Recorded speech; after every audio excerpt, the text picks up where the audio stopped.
Expect the best used car deals guaranteed. Visit arnoldclark.com.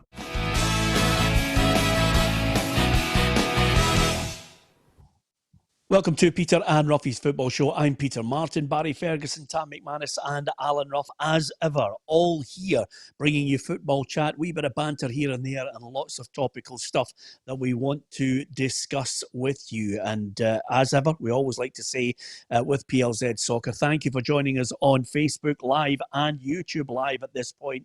We'll be more than happy to read out as many of your names and, of course, some of the points that you want to put to the panel today as we go through the next hour. So hopefully you're staying at home, hopefully you're safe, and good to see all of the guys here with us. Tam eventually getting a grasp on technology. Roughie, you should have taken him away, Roughie, before we went into isolation and talked to him about technology. No, I think he's done really well, considering what he was like 10 minutes ago. He seemed to have got his act together. I have to say, and I don't know if anybody's noticed, and you might be a wee bit guilty of it, Barry, but boy, does Tam rely on his wife big time, doesn't he? Unbelievable. No, listen, I do all this Don't myself. you talk about relying on your wife. Fergie relies on his wife. No. No, I do all this myself. All myself. Yeah. Don't need my wife to help me, unlike Tam. I can see him every move with her. And of course, 2 seconds ago, Roughie, we said to Tam, keep your mic below your chin. And then I thought he was licking ice cream there, answering Barry back. Right, you guys, get ready for this because there's lots to get through. First of all, as ever, we always like to start off with a wee quiz. Have a look at this.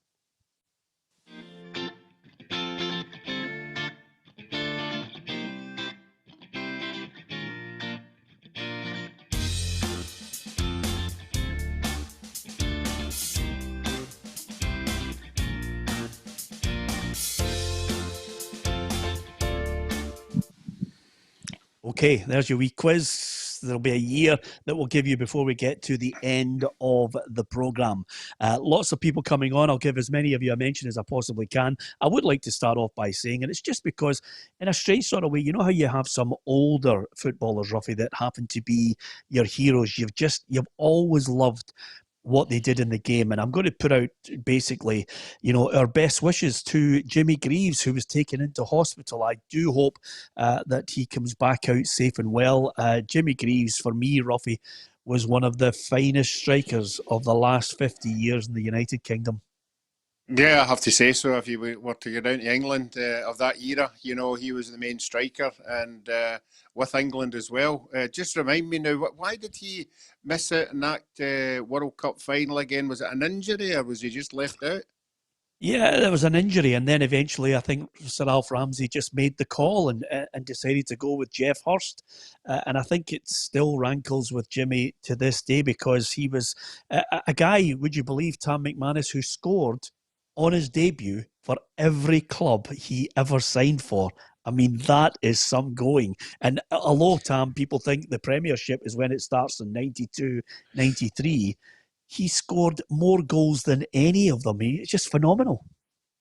Yeah, I had a look at his goal scoring record, Peter. It was absolutely phenomenal. He's obviously a top player back in the day, and we all wish him well. I just wish that I had scored on my debut for all my ex-clubs. I'd probably scored about 400 goals. Yeah, absolutely. It's a very good point that you make there.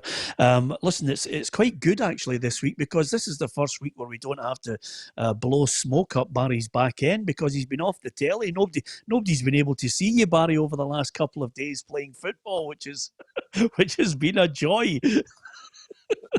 Listen, it was good to reminisce, and as I says, it was a very good Sunday night. I enjoyed myself sitting with my boys watching the game. But listen, it's good to look back in the memories, Peter. That was a great time to play football up in Scotland too. As I always go back and say, it's not just Rangers and Celtic, but Aberdeen's and Hearts and your likes all had top players as well. Yeah, absolutely. And we're going to look back on one of them, Barry, that you will remember, of course, and that's quite simply, it's 35 years ago. Graham Souness came to Scottish football. We'll look back on that just shortly. But first and foremost, I must just say a special well done to Stephen Dobie. Now, as you guys know, he was on the show. He was saying that he was raising money for the NHS, and he was basically with his two boys, and I can tell you one of his boys wasn't keen to get their head shaved. But if you have a look, Barry, Stephen Dobie did actually go through with it. They've raised over £5,000. I mean, it's just a fantastic video when you see him getting his... What about that, Fergie? Look at that hair. I know, he's going thin and top anyway, so he's done the right thing in shaving it off. But it is £5,000. It's brilliant for Dobbs. Look, I know Dobbs pretty well. You can see he's getting the old side backs there, starting to go thin. McDonald's, the golden arches. Yep, but no, it's fantastic. Fantastic to raise over £5,000, so fair play to him. Yeah, absolutely. Roughie, the other thing I'll tell you was great last week was they were talking to his two boys as we were listening, and, you know, are you looking forward to it? And one of them says, I'm not looking forward to getting my head shaved, but, you know, they did it. It's just a brilliant thing that his two boys bought into as well. Yeah, it's fantastic. I think the wee man wasn't too happy about the whole idea, but he's went through it, and in all fairness to him, well done. And actually, the three of them look okay. I would have loved Stephen to have kept the side bits on to look a wee bit more like Max Wall. I think that'd be more interesting. Yeah, absolutely. It did look a bit silly there. Hi to Paul Donnelly, Thomas McGee, Jerry McCann as well, Tony Martin. Andy's out there in Australia. And again, I'm not quite sure what the time is in Australia right now because... Barry, I think I'm going to try my best this week to get in contact with one of your old teammates out in Australia as well, have a wee natter with him. That would be a good idea, but hopefully Andy will tell us what time it is right now in Australia, and we could nail him for maybe Thursday or Friday. That sounds like a plan. Yep, great plan. I'm not too sure what the time difference is. What is it? I think it's... I haven't a maybe 24 hours. I think it's night time over there now, isn't it? Well, yep. Yeah. Mm-hmm. So Andy Wilson will tell us because he always listens to us and watches us on at Facebook. YouTube has joined us as well. Scott Fairgrieve, Chris Gardner. Chris Gardner says, "Hi guys, can we hurry up and give Celtic the title?" Dean Hutchin says, "Stay safe and keep up the good work." Thanks, Dean, for that. Hi to John Watt. Alan Brotherston as well is in Sydney, Australia. It's amazing, guys, the amount of people that are tuning into us from Canada, America, Australia. We've got Vietnam as well. I kid you not. Stephen Coulthard joins us, Jeanette McGinn, Ryan Murray, Derek, and also Robert Arbuckle. So with that in mind, we're waiting for the results of the main SPFL meeting, which is taking place today. Here's a quick rundown on what's going to be discussed. Hopefully some things will be resolved. Our reporter, Gabriel Antoniazzi. The 42 SPFL clubs are to vote on the termination of the Championship, League One and League Two, but not the Premiership, following from today's meeting. The tables would be taken on a points per game basis, meaning Dundee United, Raith Rovers and Cove Rangers would all be promoted, with Partick Thistle and Stranraer relegated. The governing body claimed that government advice meant fulfilling the fixtures would affect next season's start date, something they're not willing to do. The advice for the Premiership is to remain postponed, giving it the best possible opportunity to complete the campaign and comply with UEFA. However, if that does not happen, the same system would be used, crowning Celtic and relegating Hearts. If the resolution, as recommended by the league, is approved, league reconstruction will also be looked at. Ending the season now would also mean paying out prize money, helping many clubs stay afloat. 75% vote in favour is required, with results expected early next week. Okay, that's the rundown.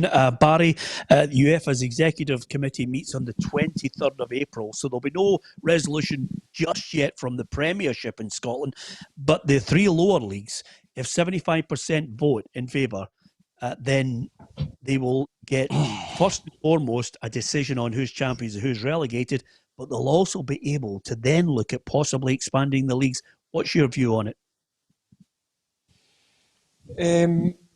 In terms of expanding the leagues, Peter, I think it's the way forward. I don't know how many times I've said it on this programme, and you're in total agreement with me. I think now is the perfect time to go and expand the leagues. I can understand why they're want to try and get a decision, because it allows clubs to get the money in, which they're due, because a lot of them are struggling financially. But I don't know why they're holding on about the Premier League. For me, there is no football going to be played, Peter. No football whatsoever. Yeah, Roughie, what's your reaction? Because obviously you've got Partick Thistle close to your heart. There's just that little caveat, which is everybody, 75% have to vote for it, but they will discuss possibly league reconstruction before we get to kick a ball next season. Yeah, you see that's the bit, the last bit, that everybody for the championship downward will have to buy in to the SPFL going for league reconstruction. Now what happens if everybody, all the lower divisions all vote for this, and then you go back to the SPFL and they say, oh, we've had a meeting, we're not going to do any reconstruction. We've already heard Aberdeen saying they don't want anything changed. There's another couple of teams in the SPFL said, we don't want any change, we're quite happy with the money we're getting. So I think you've got to really watch what you're voting for here. And I think the SPL have been really, really cagey, and going down this road. If they can wait until they see when they're going to play games, why can't everybody else? Well, listen, that's something that we've all been arguing about, Tam, ad nauseum. But here are the options. I mean, you look at it, null and void, which apparently is not on the table. So you can take that out of the equation. Yep. You've got played in the summer and beyond, which I think is a recipe for disaster because players' contracts, transfers in and out, different teams that are starting the season and different teams that could be trying to end the season. You could declare champions in relegation, and you could, of course, declare champions relegation, but with a view to expanding. Where else did it go, Tam? Listen, I agree with Roughie. I think that you cannot vote for relegation and promotion if there's not going to be reconstruction. I mean, Partick Thistle are never going to vote for that. Like a turkey voting for Christmas. So they're not going to go down that road. I think void has never been on the table for me. I don't think that, we've played 30 games. I think sporting integrity, I would rather judge it on games played than games not played. I think there's more integrity in games played. But listen, I think that reconstruction, I agree with Barry. I think that's the way forward for everybody. But I don't think there's no chance any football is going to get played here until July, August. So I think clubs need the money in now and they need to know where they stand in terms of next season. Well, there's going to have to be a vote. I mean, Roughie's concerns there, Barry, is quite simply, it might be on the table. Everybody will get a chance to vote on whether they want league reconstruction, but they're going to have to call it. I can understand where Roughie's coming from because he's speaking from a Partick Thistle point of view. But if they call it, at least they're voting for it, and at least the rules in this vote will be 75%, and then you get a chance to vote again on whether you want reconstruction. Yeah, Peter, see if the SPFL, the top league doesn't want to reconstruct, why does the Championship, League 1 and League 2 not just reconstructing? There was chat about that a few months back. So if the top league doesn't want to expand, why does the Championship, League 1 and League 2 not do it? Roughie. Well, unfortunately, Barry, I don't know the rules and how that would be voted either. It seems a logical explanation that we've all talked about it, but there's always that hint that SPFL are controlling everything for themselves, as they usually do.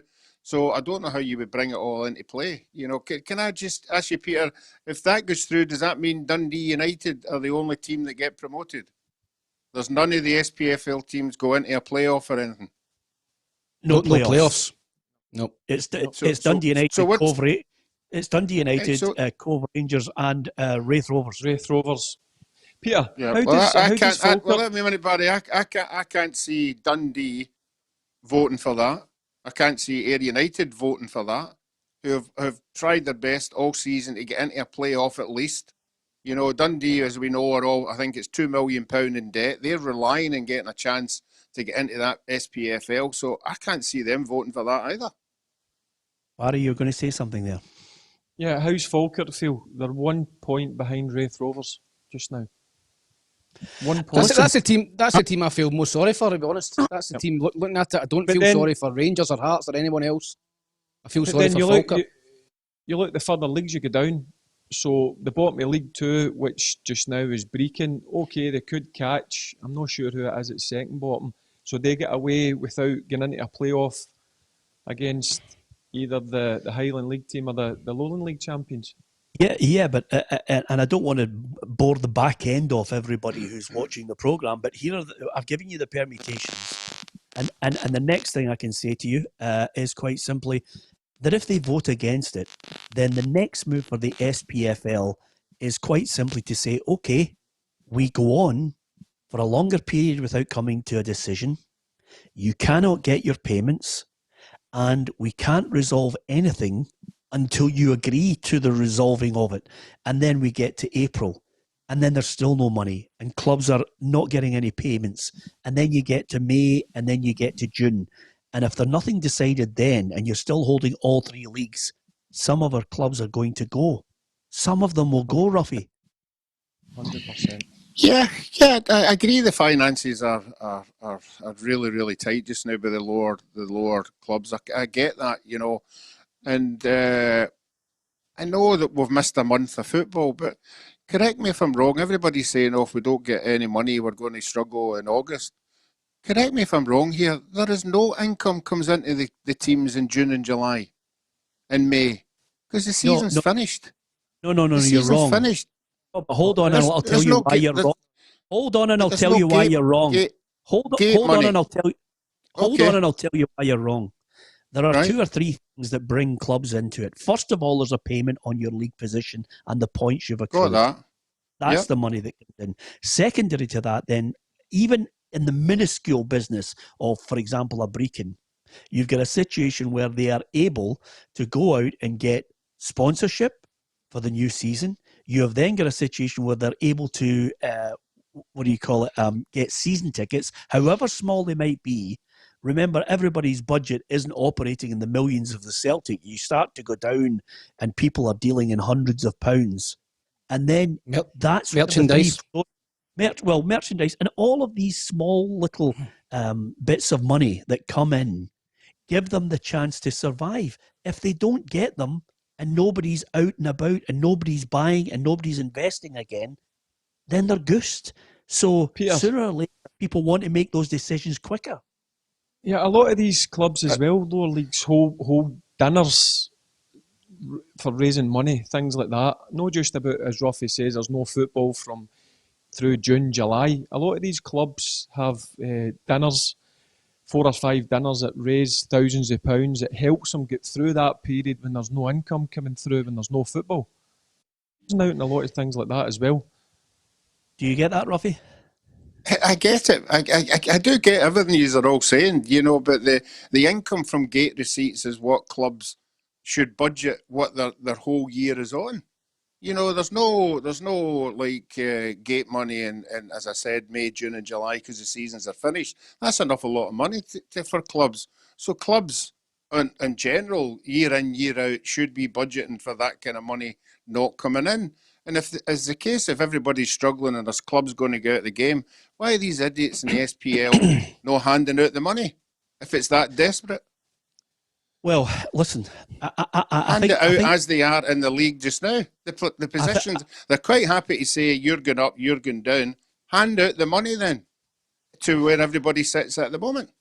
You're in a slightly biased position here, Roughie, that you would not have been in a couple of years ago. And I'm going to try and say this as calmly as I possibly can.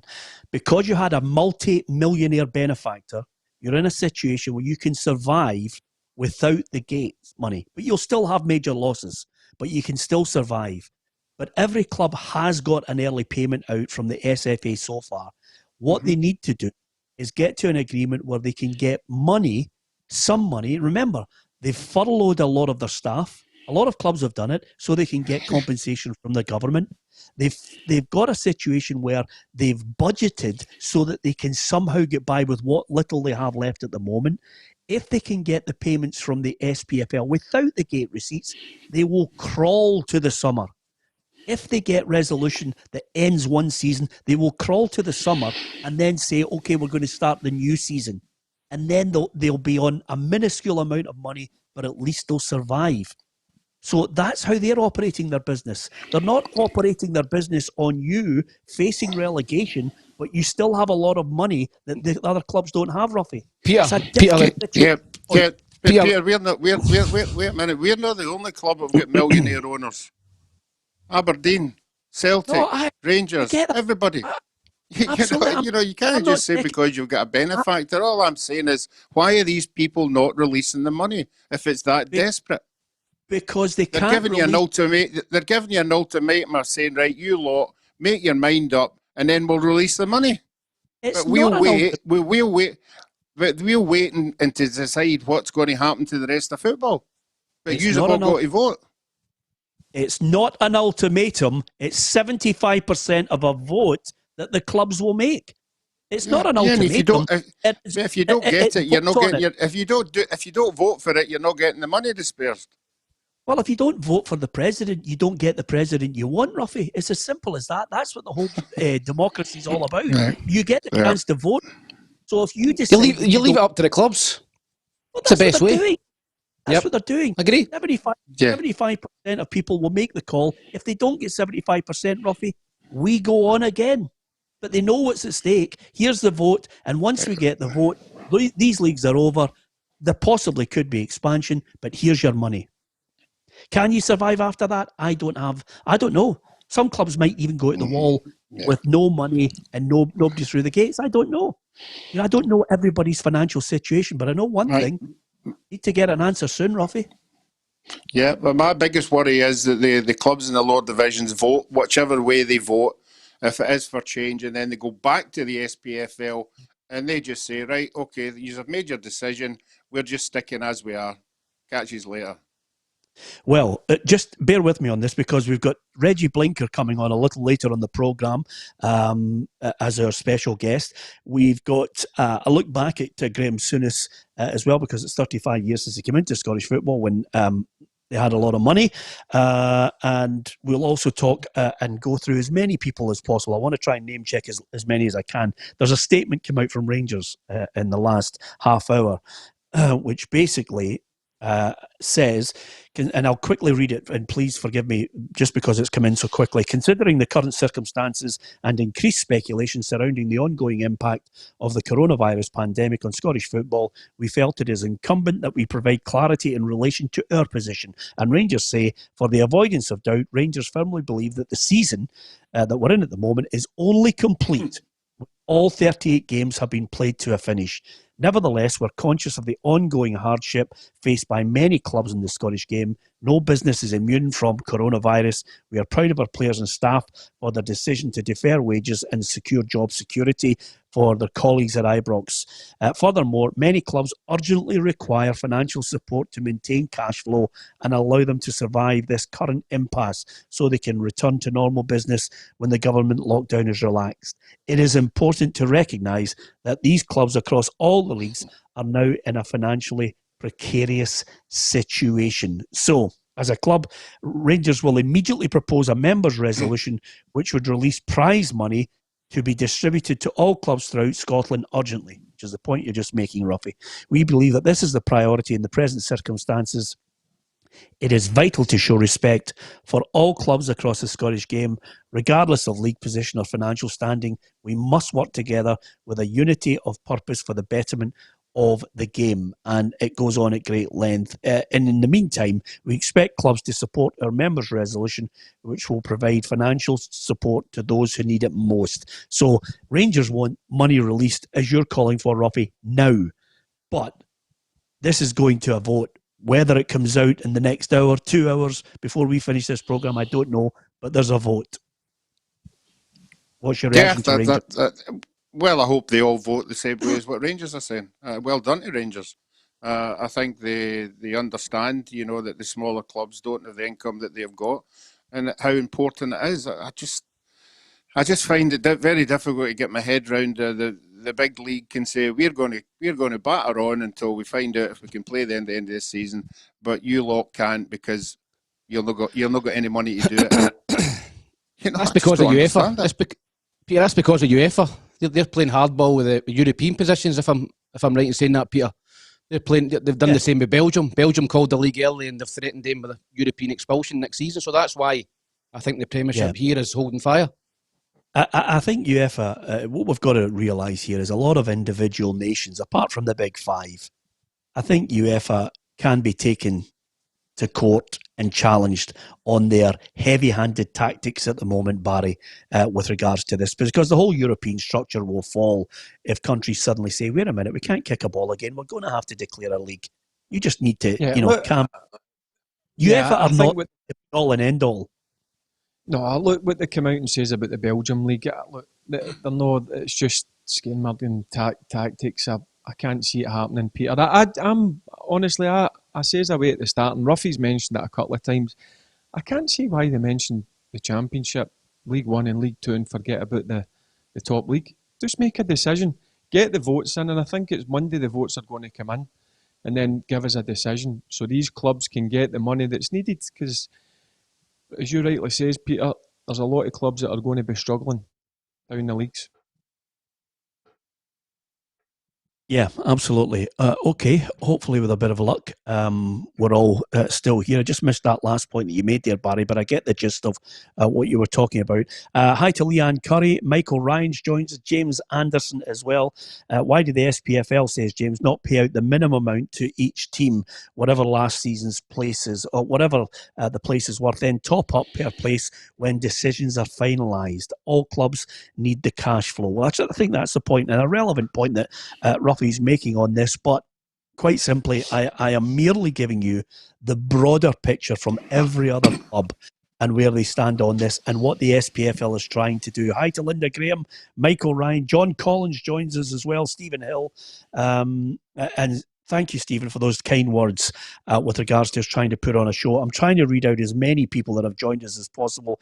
Stephen Young, Stephen Hill, Andy Chalmers, as well as Mel Irving, Colin Belshaw. Great to see you, Colin, a big boxing man, but joining us on the programme. Mick Riley. And I also have to thank everybody who actually has...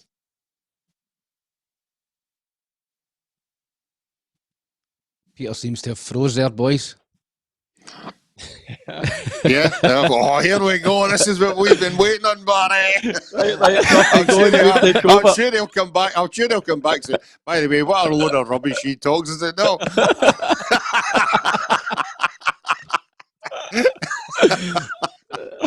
That's the best he's ever looked. I know. No, he'll be back. He'll be back. He's just doing it deliberately. He's just testing us. He's just testing it to see what was there. Yeah. He's back. No, do you want me to tell you something? I knew you'd panic. I looked up and I thought, I'm gone. Who actually started to speak first? Who was it? Me. Roughie, I've got to be honest with you. Roughie took control for 30 seconds and he was brilliant, by the way. No. The new Gary Lineker. Yeah, absolutely. Well, listen, I've mentioned as many people as possible. I was waiting there for the 1,000-yard stare. Anyway, listen, 35 years ago, a man that Barry knows only too well, Graham Souness, would you believe, arrived at Rangers.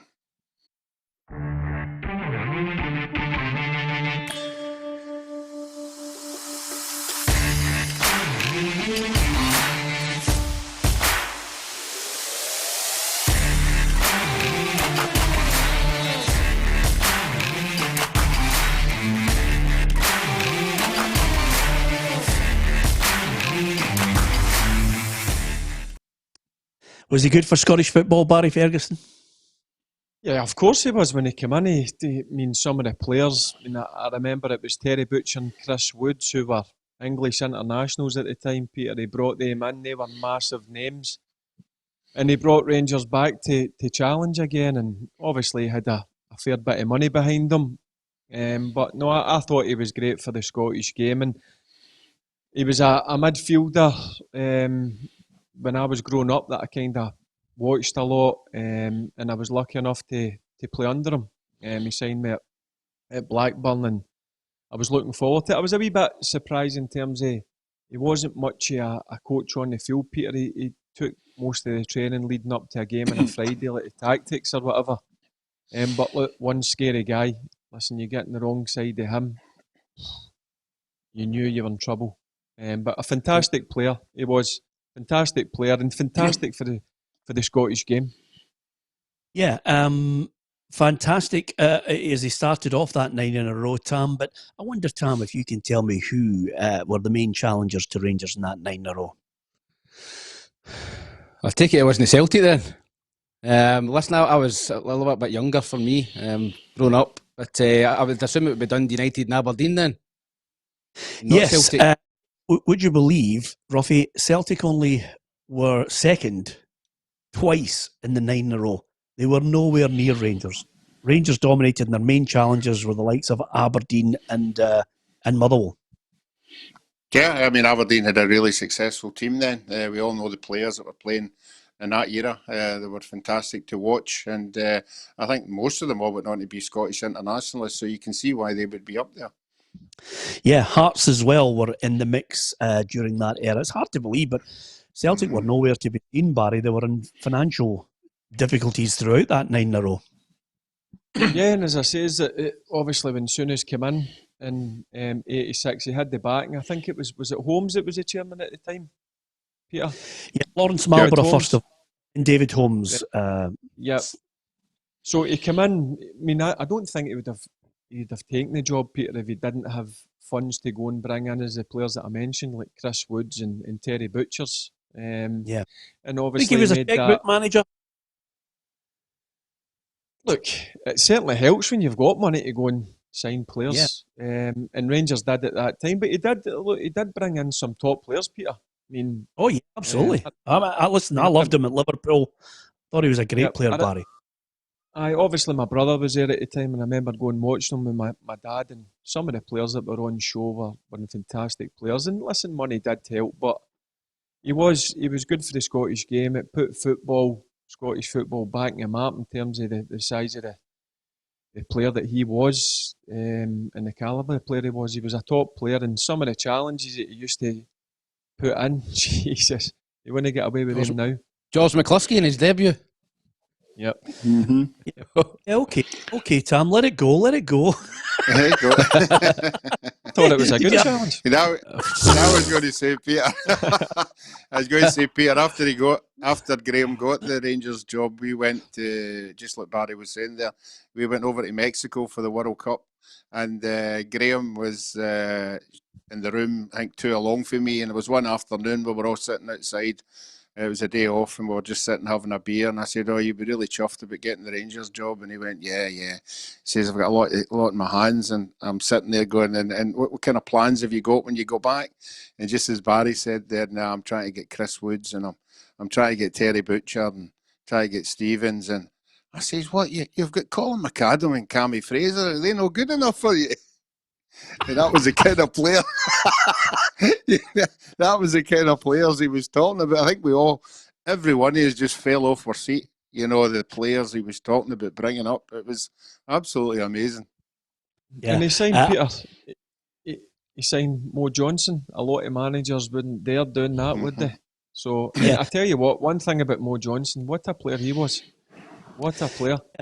I'm glad you mentioned that, Barry. I mean, listen, a lot of people, I'll tell you another thing I forgot to mention. The Hearts were also a very good team in that 9 in a row, and they pushed Rangers as well. But of the 7 of the 9, Celtic were nowhere to be seen.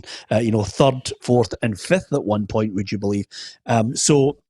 Signing Mo Johnson for me, Tam, was an indication of where Graham was as a person. He didn't care what religion you are, race, creed or colour was not. The only thing he wanted was the best players he could get for Rangers. I personally, Tam, loved to see Terry Butcher, Ray Wilkins, these guys. I mean, I wasn't too enamoured with the likes of Terry Hurlick or Dale Gordon or all some of the guys, Colin West, but some of the biggies were a joy, an absolute Mark joy Walters. for them. Mark Walters was brilliant. Yeah. Great. No, listen, I think that so it should be. You should be signing players on the religion. I think it was a massive moment in Scottish football when Mo Johnson signed for Rangers, the first Catholic. I think it's they've obviously signed Catholics since then, and so they should. It should never be into account somebody's race or religion. And as you said, the players that they brought up. Obviously I'm a little bit younger, but I still remember seeing. I mean, Terry Butcher, England captain. Can you imagine that now? Can you imagine Rangers trying to sign the England captain now? Impossible. So it just shows you how much money and how much power Rangers had at that point. But another thing as well, Peter, that he should be congratulated for was for all the players and all the clubs, he actually put the wages of every other club up a notch by bringing the English players up, because obviously they were on a lot more money than what they were on up here. So when they come up here, the rest of the Rangers players' wages went up a bit, not to be equal with them. The Celtic wages all went up. Aberdeen's wages all went up. So there are a lot of players. Yeah, good point you make, Roughie. Although I have to say, I've just got to counter that by saying, to be perfectly honest with you, some clubs then started to follow and try and challenge Rangers, and they brought in a lot of, can I use I hate the word, they brought in a lot of mediocre players that just shouldn't have graced our game, and then they actually went into financial ruin, some of them. So a lot of people are obviously posting messages. Thanks very much to a lot of them. Robert Galvin, Stephen Hill, Alec Kelly says there was 21 players booked on Souness's first game with Hibs.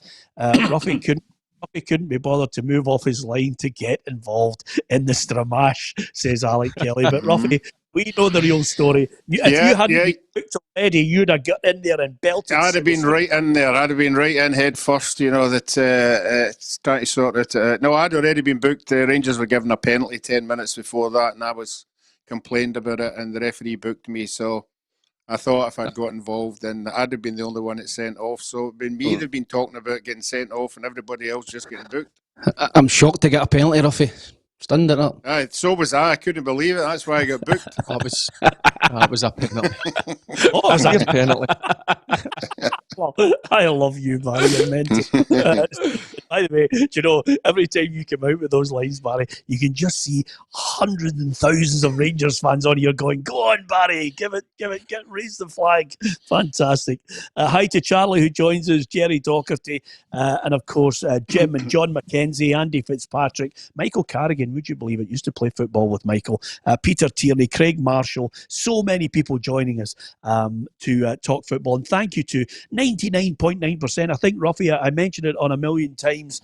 99.9% of the people we have on here are football fans, and they want to put their point across. In YouTube, on Facebook, you always get the 1%. We call them the maddies, who don't really care for football and like to eventually start a punch up with each other on social media. Yeah, I have to say it's the biggest thing that I miss, not being in the studio, where I can't see the calls coming in. It'd be fantastic. It'd be fantastic if I could get something that I could see coming on, because some of them are.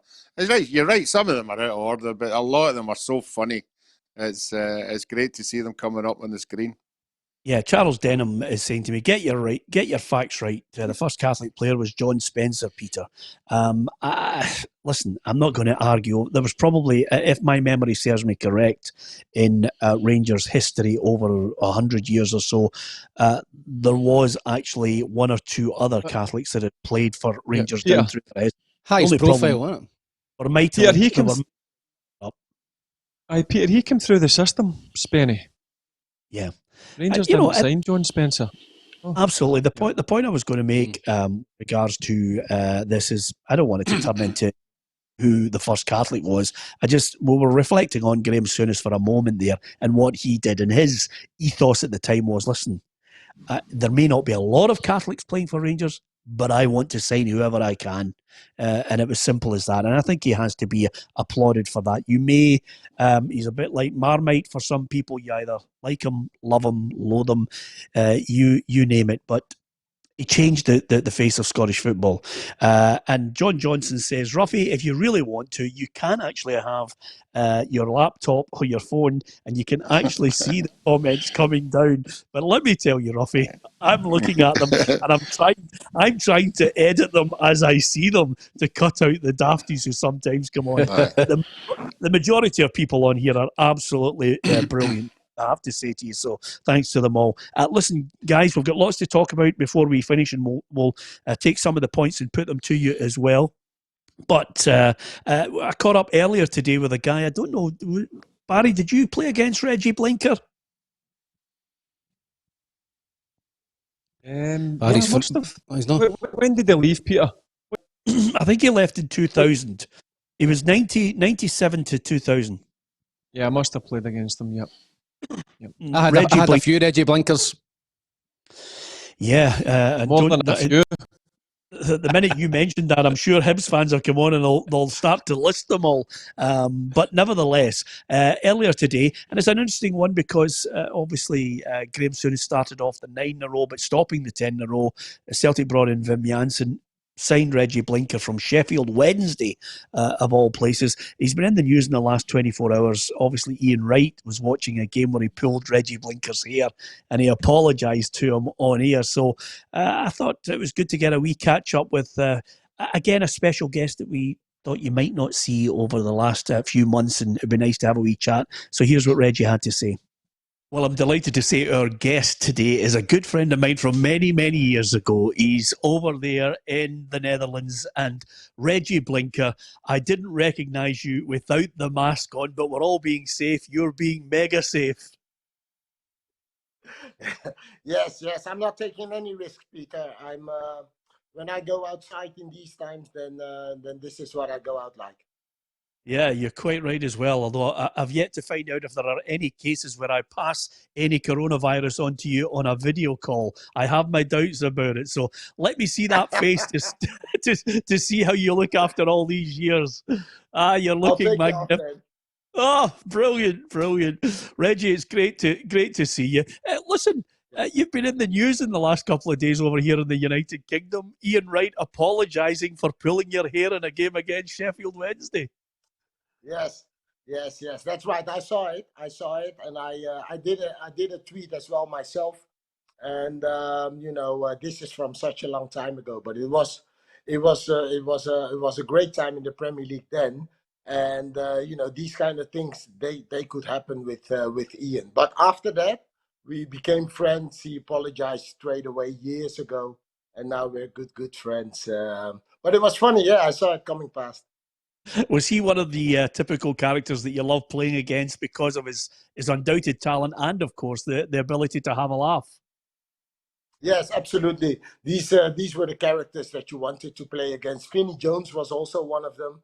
I remember Vinnie Jones playing for Wimbledon, and we had this tactic that right from the kickoff, I had to go and get the ball and then take him on as first, because he was always at the beginning and he would storm in after a kickoff, and they wanted me to go past him first and then go forward straight away from the kickoff. So I was thinking about it, so I did it, but I took like a long bow around him because anyway you could touch you, he would kick you. Fantastic. Listen, it's difficult times. Everybody is trying to follow as best as they can the recommendations from the government. I notice over in the Netherlands, Ajax and Mark Overmars wanted the season to be declared now, but UEFA seem to be having none of it. Yes, that's right. Not only UEFA, even the association, the KNVB. They had a meeting yesterday, and they postponed their decision to the 21st of April.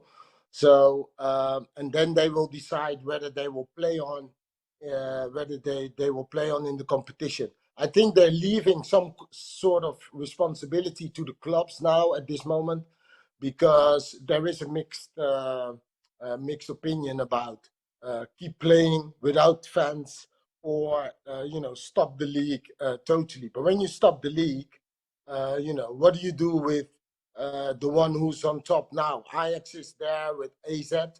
So are they gonna, is Ajax gonna win the league? How's it gonna be with the Champions League and everything? So everybody has their own interest. Yeah, and with that in mind, Reggie, and it's a double-edged question here. Ajax are at the top, Celtic are at the top here. Somebody's going to have to call it. We've got the SPFL having a meeting today to try and determine things. They're calling all the lower leagues to be voted upon to end them now. But do you think, in some ways, the title would be tainted if they declared Celtic and the likes of Ajax and Liverpool champions? What do you mean with tainted? What is that? Well, basically, that the fans don't think that's the proper way to end it, and all the hard work you've put in, it doesn't really mean anything to fans because the season hasn't been finished properly. Some fans will not be happy with. No, I know that. But I think it's the same in Holland and all over the world that fans won't be happy. We have examples of teams that are like 10 in the amateurs, then 10, 15 points ahead, and then still they cannot promote. But I think that if there's going to be a solution, it's not going to please everybody. That's for sure. But I hope that everybody can adjust to the situation and hopefully get something that everybody is somewhat satisfied about. But you can't please everyone in this one. Yeah, I wouldn't like to play it behind closed doors, Reggie. That's not the way football should be viewed. No, I totally agree, Peter. It's something that it's not made for. It's not made for that. It's made for entertainment for the fans. And apart from that, the players also are thinking about their own health. And I've heard players here. I speak to a few players, and I hear they say, I don't even want to go on the pitch. I want to be with my family. I don't want to be in some sort of risk because there is commercial or economic interest. So it's a very hard one.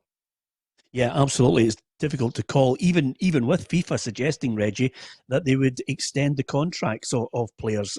Players who might be out of contract in May or June, they would allow them to extend it if they were going to play the league season towards August, September. I'm not sure that's possible either. Do you? No, I'm not sure because we have this situation with Hakim Ziyech from Ajax, who's going to Chelsea, and that means that from the 1st of July, he's a Chelsea player. So every rule or every decision that's going to be made will affect that. So if he still needs to play for Ajax after the 1st of July, who's going to pay him? It's there's a lot of questions about this, but I think personally that if we finish the league and we honor the contract, then it will be a lost season, but at least you can start fresh from zero, everybody. Yeah. Listen, Celtic are hoping to try and get over the line, whether they're declared champions or whether they have to win it in the remaining games. They're looking for 9 in a row. You were part of a very successful squad that stopped Rangers winning 10 in a row. Are those memories still fresh in your mind, Reggie? Yes, they are quite fresh in my mind because this is something I will never forget. When I came to Celtic, I think I've said that before. I underestimated a few things, and especially the size of the clubs and the intensity of the fans and also the players I played with. And then quite fast, quite soon, I realized that stopping this 10 in a row of Rangers was something that would go down in history. So even if I still speak to players from that team, and we always thought about that and about how special that was, and what a special team we had in that year. Like it was a quite a new team, new coach, and then to stop them straight away was something special. So yeah, I remember that. Yeah, I know you were close with a lot of the boys. Is there a particular moment, a game, a moment, a goal, or something that sticks in your mind? I think at one point that I think it was funny that because I scored one goal, I played with Gordon Marshall. In the beginning. He was still at Celtic, and then he moved quite quickly. I think he moved to Motherwell or something. then we played against him, and I scored a goal against him, which was quite funny because I knew him, and so that's one of the goals that I remember was had a funny character. Yeah, there's a lot of, I think, learning curves for many a player who finishes football and what they do after it. I know you had a magazine, Life After Football. What are you up to now? And what's the best message that you give in the magazine to players who have to think about life after kicking the ball? Yes. So Life After Football is still there. We also now have a license in Germany. So Germany is doing Life After Football as well, with big German players. We launched in February. We launched Germany with David Alaba from Bayern München and Bayern Munich. And the message that we always try to give them is to players is to think about their life after football, but also think about their life next to football at the moment. It's a big problem for a lot of players. And what we actually do is we interview players, ex-players and older players who've already dealt with this, and they can help with giving their information, their experience. Other than that, it's a lot of lifestyle at this moment. Nobody's in the office, so we're working from home. We're doing a lot of online activations, archive days, so we go back into old content. So that keeps us going for now. We also have a lot of events that we have to postpone, and we don't know until when, but we want to do these events. And other than that, I'm also working with players at this moment as an agent. And, I can see that a few players are getting a little bit nervous because the salaries are getting cut, and there's a lot of insecurity, and they have to stay in their home, some of them abroad, which makes it harder. But the only advice I can give them is to stay put and stay safe, and wait until the authorities come with new measures, new conditions. Yeah, and wise words indeed from you, Reggie. I'm going to finish with something that you might not be aware of, but from all those years ago, I thought at one point, I didn't contact the police or anybody, Reggie, but I thought at one point you had a tracking device on me, because every time I turned up in a pub or a nightclub, you were there at the end of the bar with those long locks and your big smiling face, and I just felt secure. But I said to one of my mates, I'm sure Reggie's following me around these clubs. Yeah. I thought it was the other way around, that the press was following me. But but I have to say, Glasgow is such a nice city. A lot of distractions from football, and a lot of a nice social life. And I was how do you say that? I was weak for that, and also being there alone, I was looking for social contact. So you might have seen me in a few bars and pubs. Listen, it's been an absolute joy speaking to you, Reggie. I can't let you go without the wild speculation that people will see the one gold star on your shirt there, and they'll think you're wearing a Celtic training top. Are you able to shed some light on what you're wearing? Oh yes, I can. One of my friends is a coach in China for one of the teams there, and he was here in January, and he brought me this top. I don't know if you can see it. It's a Chinese club, and it also has this in the back. So it's a present from my friend from China. So the weather is nice here, so I had to wear this. And the Reggie, collar. Yeah, I'm. It's safe to say green suits you well, my man. Listen, it's been an absolute joy speaking to you. Stay safe with you and your family, and we'll catch up when you come to Glasgow again. Absolutely. Thank you, Peter, for this. Stay safe, and we'll speak again. I don't know about you, Tam, but every club I was in, he was there at the end of it, just as Tam takes a drink of his whiskey. Boy, he loved a nightclub, Tam. He was, honestly, every club I went into, he was at the end of the bar. Opening of a pub, Reggie was there. I think that says a lot for you, Peter, rather than him. I think you loved the night out more than him. And by the way, What sort of clubs? We know. What sort of? It was just Barry asked what sort of clubs, and we quickly pop them off there. Yeah, there was a good few nightclubs, Barry, that you frequented. Let me tell you, they were absolutely fantastic. And I love that line, Tam, when he just said there, that was my weakness. I like going out so. There's a few like that. I'd heard he'd like to night out, Reggie. I never bumped into him, but I'd heard it was one for the ladies. Yeah, here's a question, Barry. Did some of the? I mean, I know that you have to be really sneaky about it, but did some of the Old Firm players go out together and certain pubs where you could actually go out and have a banter with each other? No, you would bump into them, Peter, in certain places, and listen. A lot of people think you never got on with each other on the pitch. Listen, it was a war, but off the pitch, if you bumped into them in a bar or a nightclub, you would have a chat and buy each other a drink. So. Yeah. Okay, so no, then was the answer. It was always the Rangers ones that were buying, right enough. Yeah, absolutely. I wonder why. Now, Tam, don't get into punditry because you're having a little whiskey. Because we were good players, played at big clubs, Tam. That's how. Right. Roughie, the two of them have a Wally, and now they're at the punching at each other. It's unbelievable.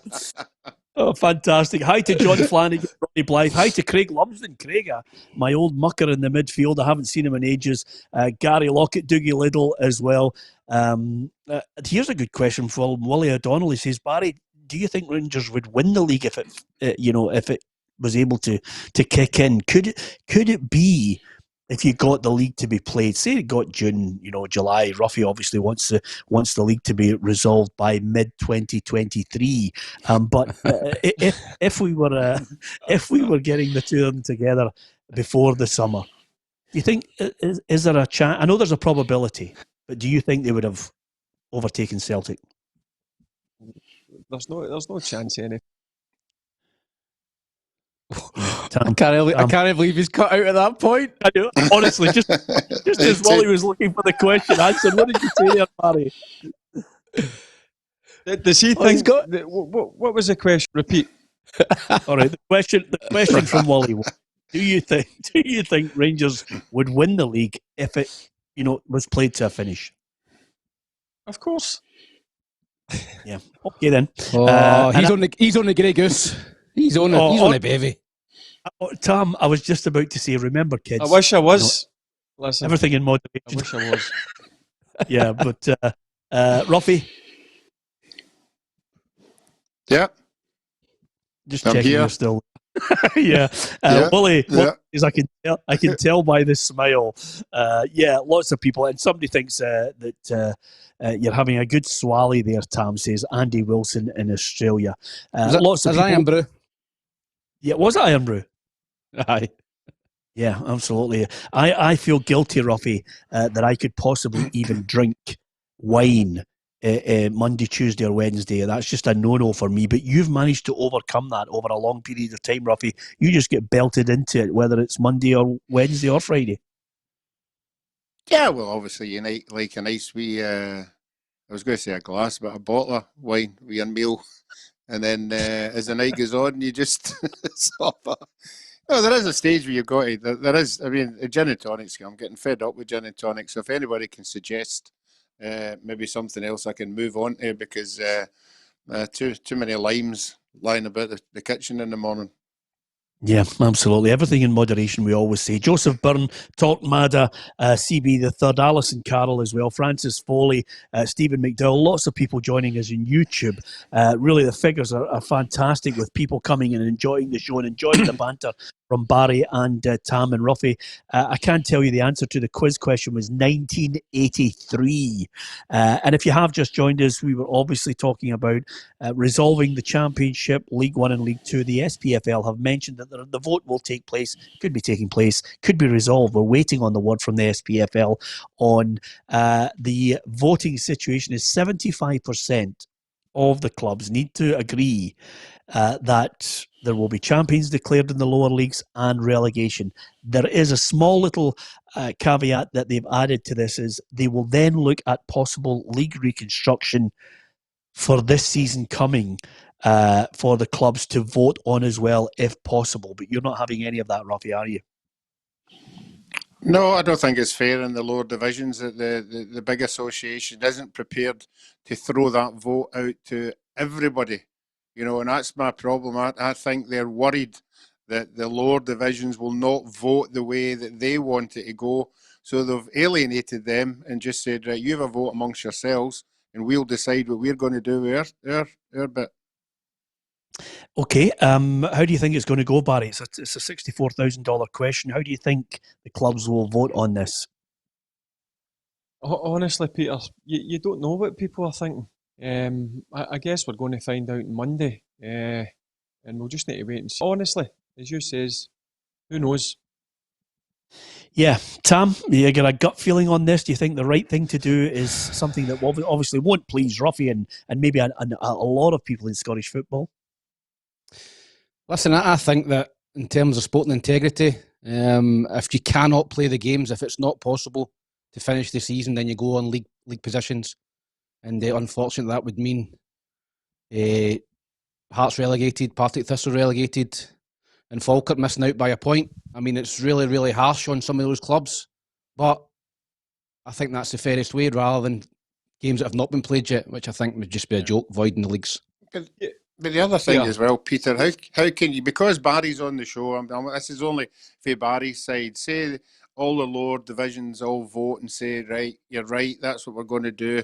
And then they go back to the big association and they say, right, we're not going to do league reconstruction. And Barry's vote will have been so that they could go up. And then all of a sudden that's taken away from them and have made a vote for the best of Scottish football. Barry? Peter, has there been any chat on reconstruction? Is that one of the things that have been spoken about? I've not heard too much about it. What they've said after the vote.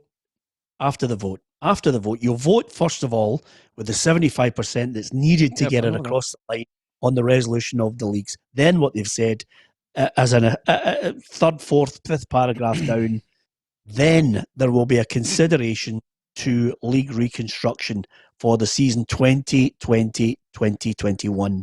And then the clubs will presumably get a chance to vote on that, whether they wanted to expand them, and that would save the likes of Partick Thistle. But as Roughie's mentioned, you know, who's to say that's actually going to get you're going to get to that point and people are going to say, yeah, we'll vote for that part as well, reconstruction, because I do think Roughie's being a little bit premature on the fact that one or two clubs might have said no, that they're not keen on that, but that doesn't necessarily mean they're entrenched in it. Clubs can be convinced, some won't be convinced, but I think the key issue here is, you know, we need to wait and see how they do vote in the end, if indeed there is a vote to take place on reconstruction. Peter, can I just add something here? Yeah. Why are Brecon getting saved when the other clubs at the bottom of the leagues are getting relegated, supposedly, if the votes goes the wrong way? Why are Brecon getting saved? And why? I think Brecon should get relegated, and I think Brora Rangers should play Kelty in a two-legged playoff to see who comes into the league. That's just I think that's the fairest way. Well, I think, listen, I'm not judge and jury on this, Tam. I possibly agree with you. The only thing I would say is they're probably looking at the status quo of the league members at this point, and that's why they're making the call. But I do think there's a couple of twists and turns ahead here. I do think we will get to a vote on reconstruction. I hope sense prevails and they do expand the leagues, which would obviously keep Partick Thistle in the Championship, and it would keep Hearts in the Premiership. Now, if you're talking about the business and the survival and progress, and a very, very slow progress financially, Barry, out of this really huge financial mess caused by coronavirus, I think we've got to look at saving Hearts and bringing up some clubs and working out a way in the permutation to keep Sky TV happy that you get your 4 Old Firm games still. Yes, I think it's important. You get Dundee United up. Dundee United who are champions, whoever's second. 2 for each league. And then what Tam's mentioned, Falkirk are a point behind Raith Rovers. a point. So if It's we really do harsh. extend the leagues between Falkirk and Raith Rovers go up, Cove Rangers, Edinburgh go up, and then obviously Roar and ourselves in the Lowland League go up. And as you says, Peter, then you're saving Partick for getting relegated, you're saving Hearts for getting relegated. I think if you go down that route, the vast majority of teams would be happy with it. Excellent. I think it's a sensible approach. Something you and I have been bleating on about for a long and weary period. But nevertheless, Roughie, we're just about to go. Lots of people have been, messaging us. Graham Ritchie, Helen McCauley, Peter Tierney. So many people across Facebook and YouTube. Thank you to each and every one of you. We try and bring you special guests. We try and bring you a little quiz, a little bit of fun, few packages, and no shortage of banter. Roughie, what's the painting behind your head today? Well, obviously I'm bored in the garden, and I've been out there a long time, so I've just started sort of a sketching. I took it up at school, so today I was just sort of fiddling about. I don't know if you can see it, but I'll just move so you can see what the sketching is. Yeah, it's just. So, I just rattled that up today. It was just. Can I get a close up of that, Roughie? As soon as you moved your head there, Tam, I recognised Maggie right away. I could tell that was Maggie. Absolutely. I never forget a figure, lads. And on that note, I wish I'd never asked in the first place. Apologies to all viewers, especially before the threshold. It's a painting! Of course, I know, but the last thing we want to see is bangers just as we're about to finish and go for our dinner. Anyway, on that note, thanks to Roughie, thanks to Tam and Barry, and thanks to you. Join us if you can. Like, share, follow, subscribe on YouTube. We'd love to get you to join the ever-growing football family. Thanks for watching.